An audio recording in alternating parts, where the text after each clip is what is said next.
Talagang mapapa-exercise ka kapag ito ang ulam mo. Tara, magluto tayo ng creamy beef with mushrooms. Timplahan natin ang beef ng ground black pepper, liquid seasoning at i-marinate ito for 1 hour. Hiniwa ko na rin ang aking whole mushrooms into quarter.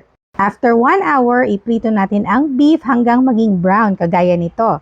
And then, iset aside muna natin. I-melt natin ang butter in the same pan pagkatapos isute ang garlic at onions.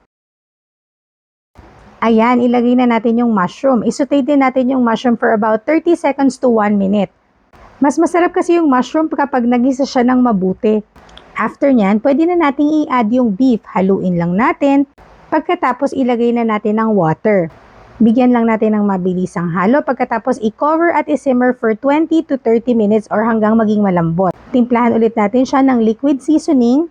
Tapos, lagyan nyo na ng 250 ml ng favorite brand nyo ng all-purpose cream. Haluin lang natin siya ng maigi. Tapos, tikman at lagyan ng patis kung kinakailangan. Kung gusto nyo ng mas malapot na sauce, lagyan ng cornstarch slurry. Hintayin itong kumulo at haluin. O ayan, luto na. O diba ang dali lang lutuin ito? Kain na tayo!